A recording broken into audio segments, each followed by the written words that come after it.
Welcome to the Grace Hour, everyone. Happy New Year. And we're starting off this year, 2023, with a program about the devil. That's right. We're going to talk about Satan today. I'm Pastor Steve Androlonis. With me today in the studio is Pastor Ronaldo Brown.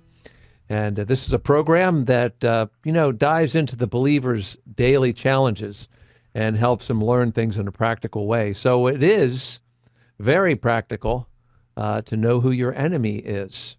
And he's defined for us. And we're going to go over some things about some things that we've learned from the scriptures primarily, but also from personal experience in witnessing just the activity of evil in various places. And how familiar are you with this? It does say in the scriptures that you should be not so familiar with evil. You don't want to be so familiar with it that you know too much about it, but you shouldn't be naive either. And so our purpose for this program today is to talk about Satan, give you some scriptural foundation for who he is, talk about the nature of him as a being and his, for lack of a better word, personality, because it's like kind of interesting. He's a being, he's an angelic being. Is he a person? He's not a human person, but he definitely has personality.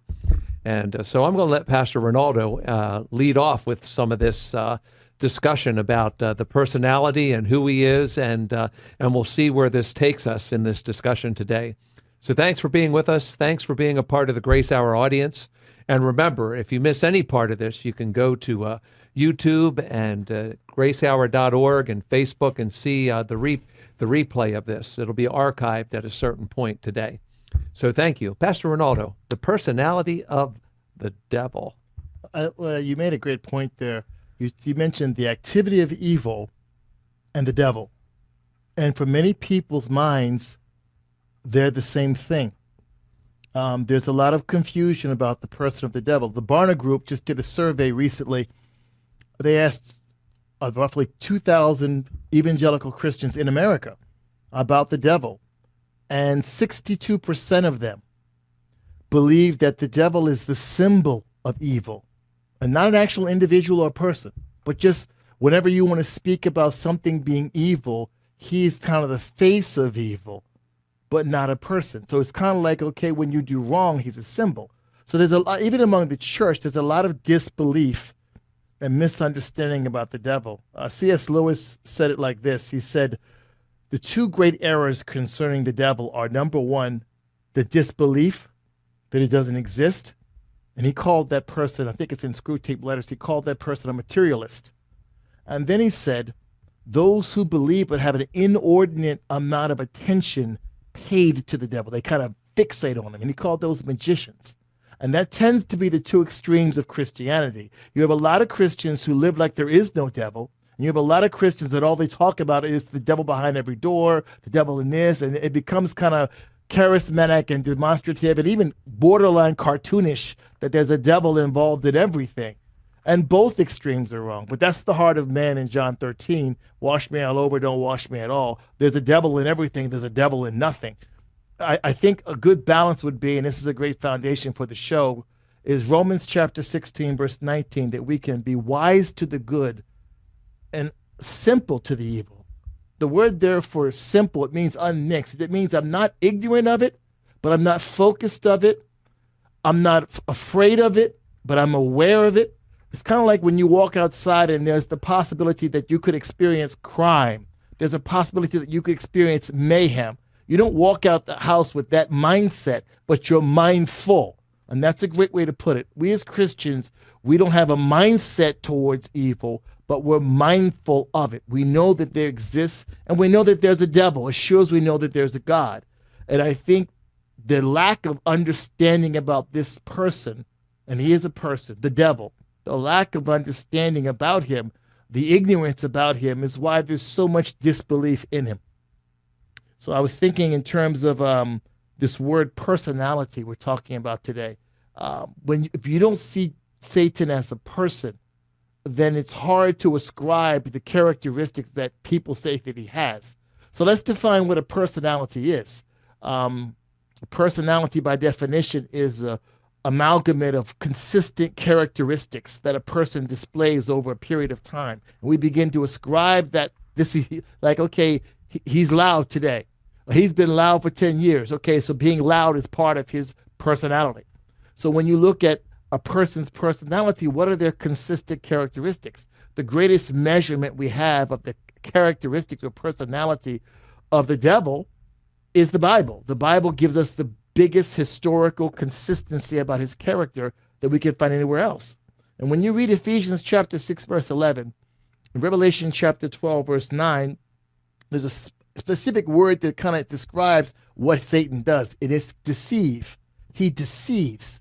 Now, when someone is able to deceive, it implies creative design, because deception requires a methodology, a trap, an organization, a plan, designing a way to entrap someone. So when you say someone's a deceiver, they have a creative ability to design. If they have a creative ability to design, that is the product of intelligence. The person's intelligent. They can design something. And if they're intelligent, you cannot subtract intelligence from personality. And when you study the life and the exposure of Satan scripturally, you will see very, very clearly, and we'll bring some of this out today in the program, you'll see very clearly he has a personality, he has a character because he is a person. And not to be scared of him, but to be mindful. I don't want to walk in fear, but I want to walk in wisdom. And the verse that keeps ringing in my head is Romans 16:19. I'm wise to the good, and I'm not ignorant, but I'm simple to it. I'm not mixed with it. I'm aware of it. And I think that's a great posture for the Christian. C.S. Lewis got it right. I got to be careful. There's got to be balance for me. And let's just think about, okay, so he has personality, Yes. as you said. Let's just let the scriptures tell us a little bit about him. He was, I think that maybe mystifies some people, or maybe it's just the use of the word anointed, which means that, Ezekiel 28 says, you anointed cherub. Mm-hmm. It's addressing this person. So anointed cherub was Lucifer, anointed to a specific kind of role in the creation that God gave to him. Anointed as much as Saul, the original king of Israel, was anointed. And so did the devil have a good beginning? He had what could it be? He had a origin, and that origin was unmixed and simple. Mm-hmm. But iniquity was found in him. But he was anointed. He was touched by God, made by God, positioned by God, equipped by God for a certain responsibility that, according to Ezekiel, was near the throne of God, near the government of God, where God, just as Saul was anointed to be the first king. And we know that Saul, when he was anointed, he was given a new heart and became a new man. Yes. Satan was not given a new heart. He was not made a new man. Satan was made for what he was. But for some reason, and we can only speculate, but for some reason, iniquity, a pride of his design, swallowed him. Could you talk about that? For instance, that's a good point, Pastor Steve. That iniquity, we've been taught in our ministry that is the emotional rebellion. So I am of the mind that because of the responsibilities that are described in Isaiah 14 and Ezekiel 28, and the way in Acts 2:23 and Ephesians 1:4 there was a plan, it is conceivable to believe that at some point he became in some part aware of God's plans as they were unfolded in eternity past, and he had some kind of a reaction. That's the rebellion. And that's the rebellion. It's amazing when something gets in your heart, the spirit of rebellion gets in your heart, it does something to you. And he is a created being. And let's back up a little bit. So we want to establish that Satan is not equal with God. He's not the antithesis of God, but he's a created being. He was created. Ezekiel 28:15 brings that out. He was part of the angelic realm, part of the angelic content. He was created with responsibilities. In Job 1:12, he has limitations. He's not God's equal in 1 John 4:4. So he's not omnipresent. He's not omniscient. He's not omnipotent. Okay, so there's a limitation. I like how John Wesley says it. He might be the devil, but he's God's devil. So this whole Hollywood idea of good versus evil, God versus the devil, is really not a fair fight because God is not created and the devil was created. And he's a created individual, which brings us back to the fact that he has a personality because he's a person. He's a created being and also a spirit being. And Ephesians 2:2 and Job 1:6 brings that out. So he's created and he's also a spirit being. So the spirit created being with responsibilities in some way, which we can't define, but the Bible's not clear. So I'm not going to begin to speculate what he was aware of or what he wasn't aware of. But he was evidently somehow moved to respond with free will, because angels as well as men are free will agents. He made a decision to respond in a different way, adverse to God's plan. And in Ezekiel 28, it formed iniquity in his heart. What's stunning to me, which is off topic slightly, is God knew that and allowed it to happen. You either got to be incredibly stupid or incredibly confident that one of the most powerful beings in heaven exists with that in his heart. God let that happen, but that's for a different day. So his beginning was evidently he was very well trusted by God. What's shocking about this is God knew he would turn and gave him responsibility anyway. We often joke about why would God give Jesus give Judas so much responsibility knowing he would turn on him. How much more God the Father giving responsibility to Lucifer knowing he would turn. So he gives this responsibility to him, and with his responsibility comes influence, as the two are often married together. So with this influence, because of his response to what he figured, God, his adverse response, obviously, to God's plan, he began to, it wasn't so much, we often say, how does Lucifer become the enemy of God? Actually, he decided to make God his enemy. That's a much more apropos way to say it. God never made Lucifer his enemy. Lucifer made God his enemy. And it's the same thing with us as believers. We make a decision towards God in Romans chapter 1 rather than God makes a decision towards us. But Lucifer made this position in his heart to make God his enemy because of what he was exposed to and because of what he saw. And then he decided not to be alone. He decided to, there's a beautiful word in Ezekiel, the word is merchandising. And it literally means, the King James word, it literally means to go around and to market. Like Lucifer went around to the angelic host using the influence that he had connected to his responsibility, and he used his influence beyond his responsibility in an untoward way to convince the angelic hosts that God's plan was against them. The only way that they would be able, that he could convince them, and I don't know what he said because the scriptures doesn't say, but the only way that they could look at God and choose Lucifer would be that if Lucifer could convince them that the plan, that the God they were looking at was anti-angel or unfair to them. And he was so persuasive. This gives you the measure of his influence. 1/3 of the angelic host followed him. Yeah. It's credible to me, Pastor. They looked at God and said, that's why sometimes people say, well, if Christ was alive and I saw him, I would fight. No, you wouldn't. It wouldn't take much to turn your heart. It wouldn't. Didn't take much to sell me an Oric vacuum cleaner either. My wife can tell that story. Had to take out a little loan to buy it too, $500 and some. So Satan had something to sell. They wasn't vacuum cleaners. It wasn't vacuum cleaners either. He had something to sell, and it became, what is it? Here's the way I look at it. Okay. Let's say, if I think you're right about this, since he trafficked. Not trafficked, but this is before the fall. In the pre-fall, he had, he had privilege. He had privilege to hear the things that the Trinity was talking about. Okay. So I think you're right about that. I think that's a fair, if there's anything that's a fair assumption, this might be one, is that, all of a sudden, according to Psalm 8, these human beings made of clay, not bright and glorious beings, but jars of clay filled with God, are suddenly given a place of honor. And we know from Hebrews that the host are to serve the redeemed. Yes. And so man, lower than the angels, made of stuff that, dirt, made of dirt, is elevated. So they become the middle managers, and the lower managers, the employee class is that. So this could be the whole iniquity. What do you mean? Look at us. Look at what we are. Look at the brightness of our being. And then you're going to make these,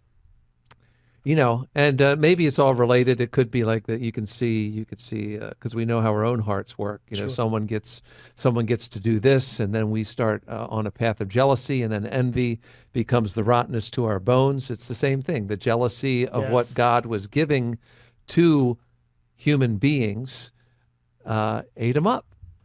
Is that fair? I think that's fair in the sense that you said Psalm 8, verse 4, who is God, who is man that God would be mindful of him?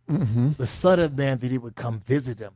If there's any part of that Lucifer had access to in his plan, in God's plan, I could see as an angel how I would be insecure about that.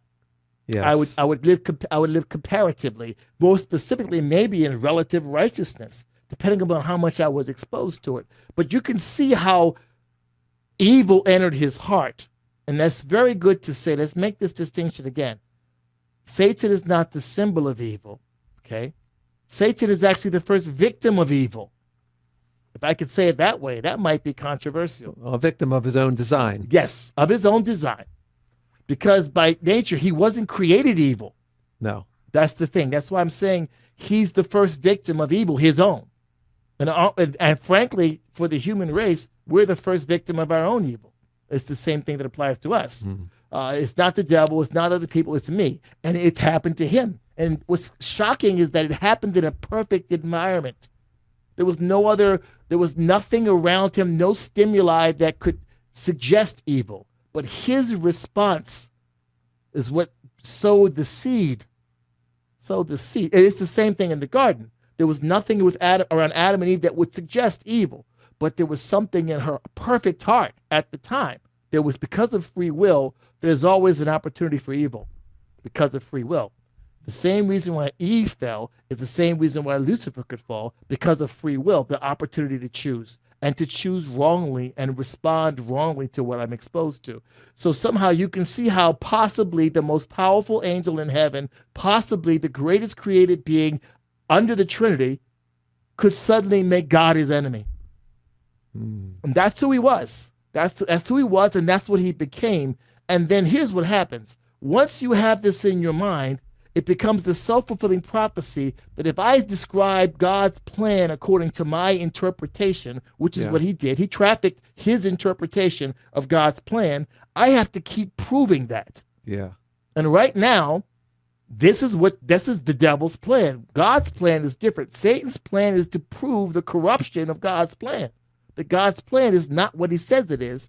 And every angel that listened to me, I have a plan to show you who God really is. And that's what's happening today. We know that in this present time, we know he goes to 1 Peter 5:8, going around the earth, seeking whom he may devour. We know that he has a personal problem with man because man is the target of God's plan. And God's plan that favors man is going to automatically be anti-angel. Like you said, all of a sudden, they should be serving us. Now we're serving them. So now this prince of the power of the air in Ephesians 2:2, and the God of this world in 2 Corinthians 4:4 has one job: to prove that God's plan doesn't work and is exactly the way he described it in heaven. He is literally trying to prove a case that started in the ears of the angelic host in eternity past. Wow. This is the Grace Hour. You're watching us on one of these platforms, Facebook Live, YouTube Live. Welcome to this program, and this is a taped program today, January 2nd. Happy New Year again. If you didn't hear us at the opening of the program, we're starting 2023 with a discussion. Pastor Ronaldo Brown and myself, Pastor Steve Androlonis, we're talking about the devil, Satan, who he is. And Pastor Ronaldo brought up a significant point. It's really becoming very passé to believe in Satan as an actual person or actual being with personality. And, this is the naive thing that is sweeping through people. It's a lack of Bible understanding. Because when you get to the book of Job, which is one of the earliest pieces of writing that we have in the biblical canon, the whole first part of it is talking about a man who's very prayerful, very mindful of his family, and also very blessed, being accused of just really worshiping God for all that he can get. And this is the accusation of Satan. And so this is really the way Satan operates in what we see in the Bible, is that he makes accusations. He makes accusations about God to man. He makes accusations about man before the Lord. But we know that with this accusation in Job 1 and then Job chapter 2, in both of these cases, Job did not turn himself over to evil and buy into.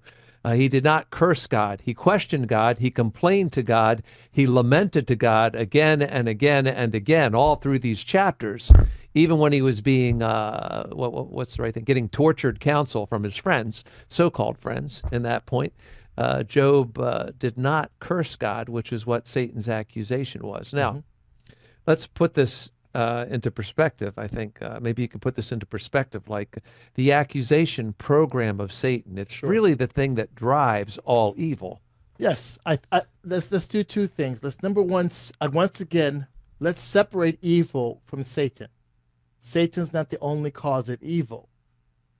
Let's be careful of that. My flesh, the world system. There are three major sources of evil in today's world. The excuse that the devil made me do it is not only valid, it's immature. Yeah, Flip Wilson, Geraldine. Yes. She was like this caricature of like too long. A caricature of some woman in a urban church or something like that, right? Geraldine. The devil made me do it. It's always the devil. It was funny, but too long the church. Yeah. Christians have let Hollywood describe Satan to us. Exactly. Too long. Yeah. We've let pop culture, media, movies, the world describe a very key factor. One of the cardinal doctrines of the church, one of the fundamental doctrines of the church is the doctrine of Satan. Yes. It's right there. There's any systematic theology that does not have that doctrine is incomplete. And it's heretical to not believe in the devil because the Bible says it. It says he has an intellect. In 2 Corinthians 11:3, he's got emotions. In Revelation 12:17, he has a will. In 2 Timothy 2:26, intellect, emotion, will. He's a person. Qualifies as a person. He's not a spirit. He's not a symbol. He's not a face. He's a person. And he's a major contributor towards evil in my life. But in all honesty, there's a lot of evil in my life, and it ain't the devil. It's me. It's my flesh. It's my own corrupted nature that makes decisions that are diametrically opposed to God and the things of God. But what he does is what he did in the garden. He stimulates me and suggests to me, which is interesting about the names of Satan. They're roughly, I want to say, over 60. Over 50% of the names of Satan involve the mouth. Over 50%, which means his number one modus operandi, his number one tactic that he's going to use against the church, besides convincing us that it doesn't exist, is to suggest, to project, to accuse, to blame, to indict, to reframe perspective. He's been honing these tools for centuries, for millennia.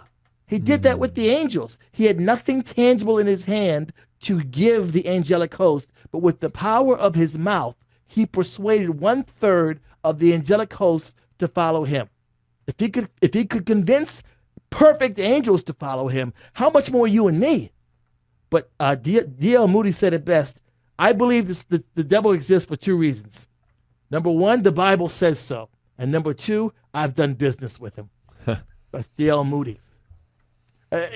It's like A.W. Tozer said, the devil is a better theologian than any of us, and he's still a devil. I want you to think about that for a second.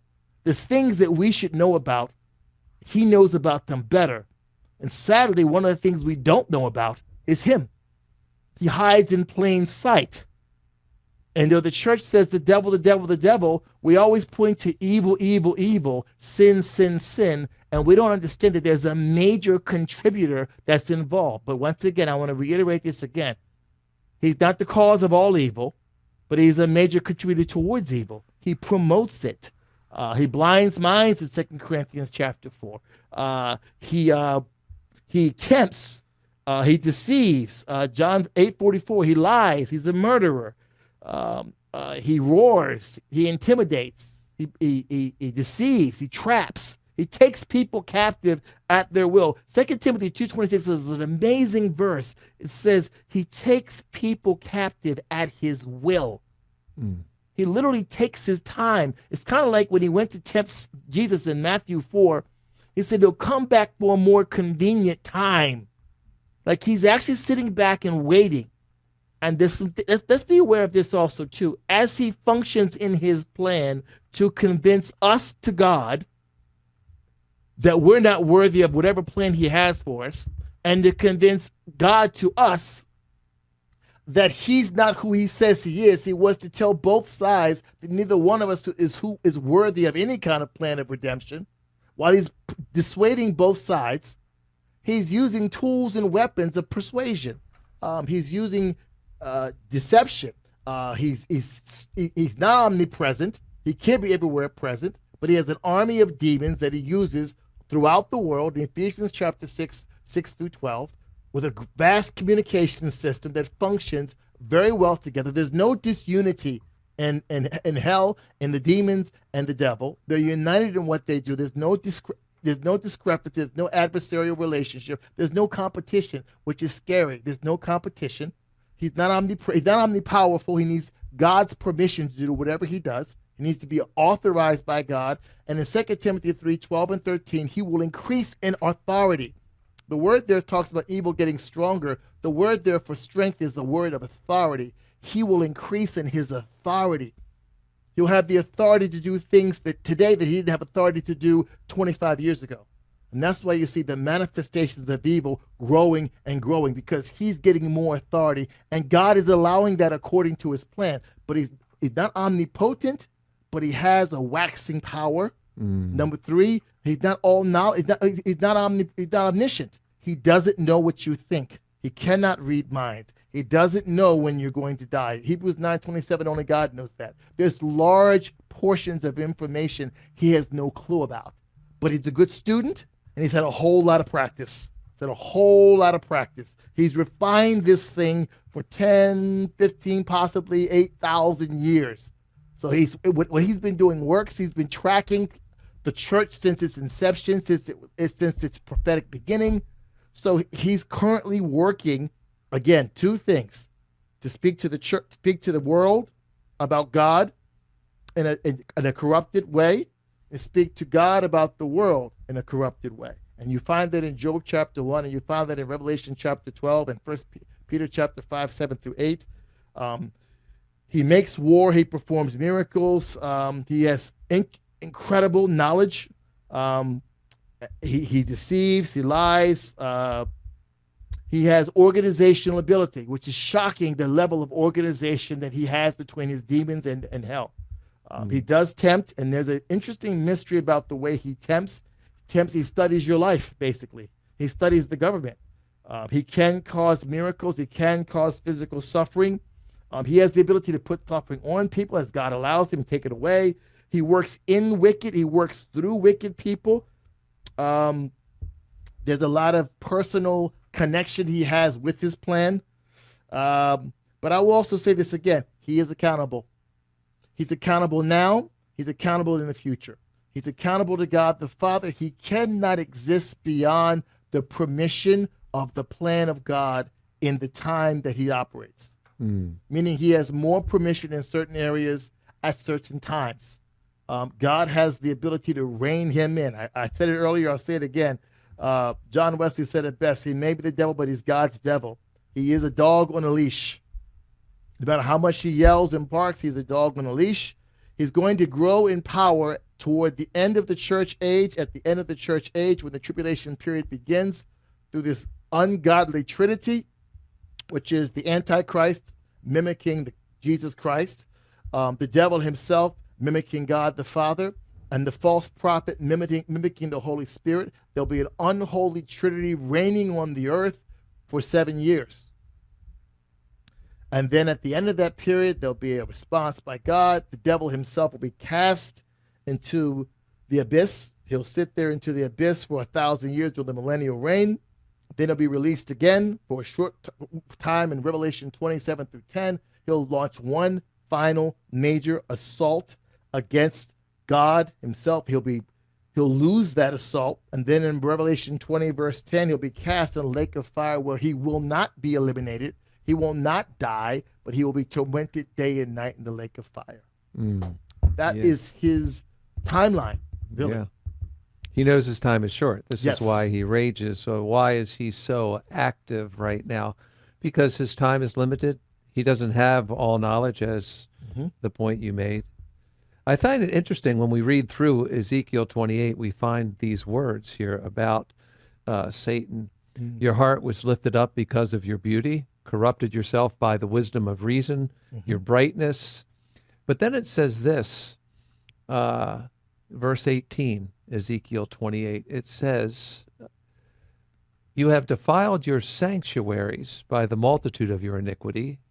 You were a sanctuary. What is a sanctuary? The devil was a sanctuary. It was a place for the glory of God to be revealed. He was a place for the glory of God to be revealed, the same way that we are now that the presence of the Holy Spirit lives in us. Okay.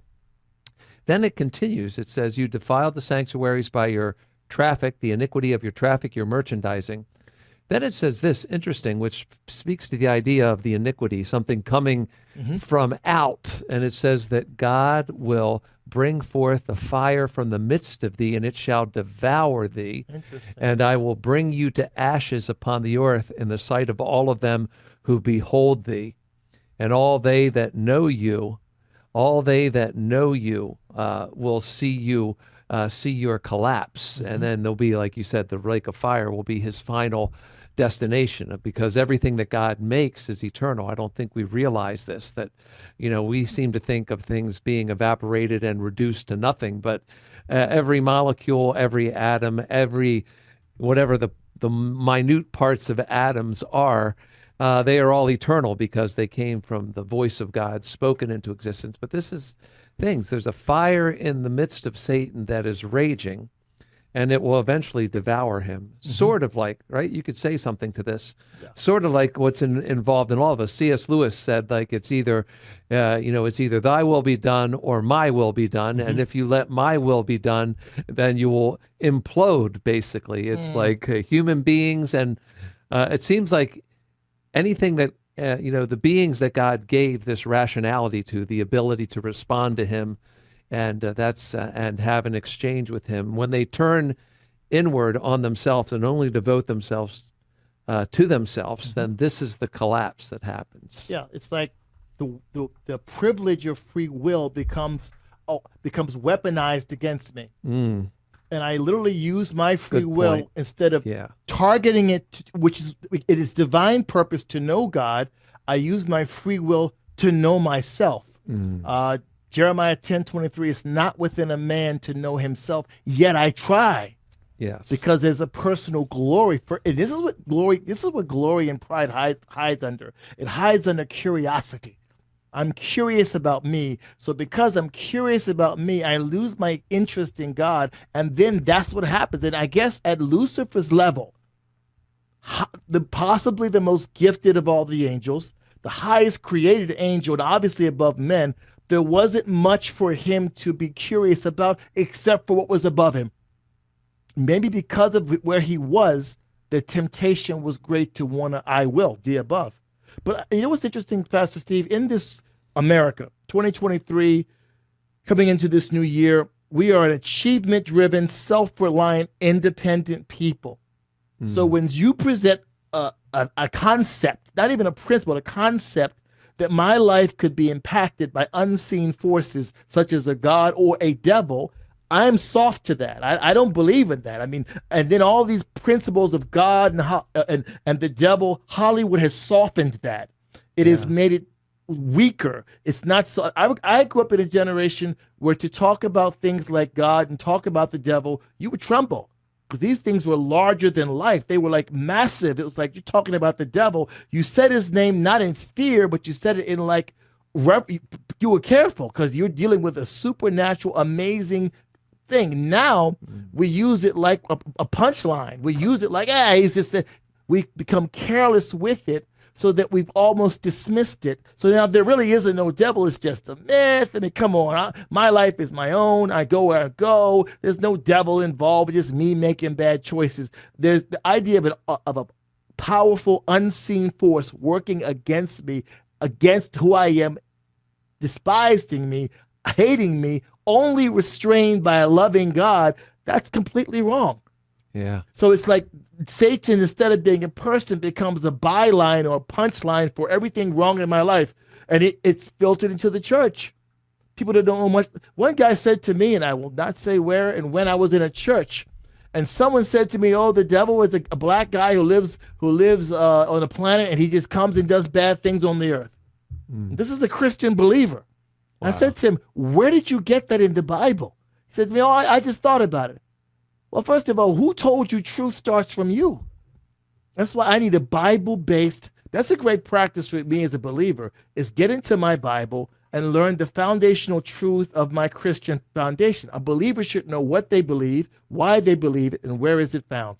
No matter where your maturity is with God, what you believe, where you believe it, what you believe, why you believe it, and where is it found. And the devil fits in that group. It's one of the cardinal doctrines of the Bible. And sadly, 6 out of 10 believers do not believe the devil. These are Christians, evangelical, do not believe the devil exists. And he operates invisibly. A French poet said this: "The finest trick of the devil is to persuade you that he doesn't exist." He can work with anonymity. He can work in broad daylight, and you have no idea. I can remember being in Africa, and it's interesting to me. I saw some visual signs of demonic. I saw a guy take a machete, slice his forearm 7 times, blood shoots out, take sand from the ground, wipe his arm, and it was gone. It blew my mind. It's interesting there because the third world is not so intellectual. Satan has to manifest more demonstratively. It's got to be visual. But over here in the first world, we're so dumbed down by the internet and movies. You can do all kind of that stuff, and we figure there's some kind of a trick. So he's got to be more sophisticated here. So rather here, he doesn't have to use magic. He can just convince us that he doesn't exist. But he has different tactics of manifestation to operate, once again, to attack God's people and to attack the human race and to attack God. Yeah, right? That's it. Yeah. Well, as we circle the runway here, getting prepared to land our program today. Like you said, simplicity is important, being simple concerning evil. We don't want to be sophisticated people in the areas of evil. We don't want to, you said, like a good, solid diet of Bible understanding is what you're going to do. So one part of the thing that we would be remiss if we didn't bring people to one of the great showdowns. We know about Job's accusation from Satan to God, but there's also this whole picture in the book of Zechariah of Joshua, a high priest, wearing filthy garments, being accused, and also being given a robe of righteousness from Christ. And so this is the, okay, Satan, we've already defined where Satan's going. Okay, get that in your mind if you're watching us today. You've listened to our conversation. Get that in your mind. The fire that's burning in Satan will eventually implode on himself. He'll be ashes, and he'll be sent to the lake of fire, never to bother us again. We wish that day would come tomorrow. But that's a day that's coming. But also, in this picture, it shows Joshua the high priest, a religious leader. He's wearing filthy garments, but he is a brand plucked from the fire. All of us who have believed on the Lord Jesus Christ are brands plucked from the fire. Regardless of what kind of deception Satan is bringing into people's lives to make us feel unworthy and unholy, this story in Zechariah says, no, take his filthy garments, put a crown on him. This accusation, as true as it is, it doesn't change the dynamic that I have paid for his sins and that I give him a new garment. He can wear my garment. And I think let's end on an upswing. While we're on the rope, well, the most important thing, we said it earlier, I'm wise to the good. Yes. In other words, I can talk about the mystery of iniquity in 2 Thessalonians chapter 2, but I can also talk about the mystery of godliness in 1 Timothy 3:16. And I would be well focused to think on the mystery of godliness and how God is to, and be wise to that, to think about that. But I do not want to be remiss and be ignorant of the reality of Satan, the reality of demons, the reality of hell. We said again, it's not a fear, it's an awareness. It's an awareness, because then that's part of walking circumspectly in Ephesians chapter 5:15-17. When you walk circumspectly, you're not walking to not fall, but you're aware that you could fall. Galatians talks about take heed lest you fall. You're being consciously careful. You're not being spiritually careless. And I find a lot of believers play with demonic things like Wiccan, Ouija board. You play with things because you're being careless. And you underestimate the power of evil. You underestimate that there's a devil. But I want to end on the up note and say with you again, we don't fear the devil. We're hidden Christ in 1 John chapter 5. The wicked one touches us not. But we're not blind, and we're not ignorant, and we're not unaware. We're vigilant. Be vigilant in these days. Be vigilant. Be aware. There is a devil. Be aware of who he is. Like C.S. Lewis said, I don't want the unfair balance of being ignorant, and I don't want the unfair balance of being focused on him every day. That's not our walk with God. Amen. Well, you've been listening to this discussion here on this second day of January. Thank you for being with us, watching the Grace Hour. Pastor Ronaldo, thank you for being with me. We just want to encourage you. If you're not a believer in Jesus Christ, please start this new year off right by believing on the name of the Lord Jesus Christ. Call upon him and be saved. And that the battle belongs to the Lord. Remember, no war was won by one battle, but the battles belong to the Lord. And as it says in the Chronicles, if you marching into a battle, praise ye the Lord, for his mercy endures forever. Regardless of what you may be thinking or deceived into thinking about who you are or what you've done, the mercy of God is forever. It endures forever, regardless of what kind of deception Satan might want to introduce. So this week will be devoted to talking about these things. Join us every day if you can. If you missed something, again, we said you can see it again at gracehour.org, YouTube, Facebook, and also the podcast is on Apple, Google, Spotify, Amazon, iHeartRadio, Audible, and Stitcher. So thank you for being a part of the Grace Hour. I'm Pastor Steve Androlonis for Pastor Ronaldo Brown saying, have a great Monday.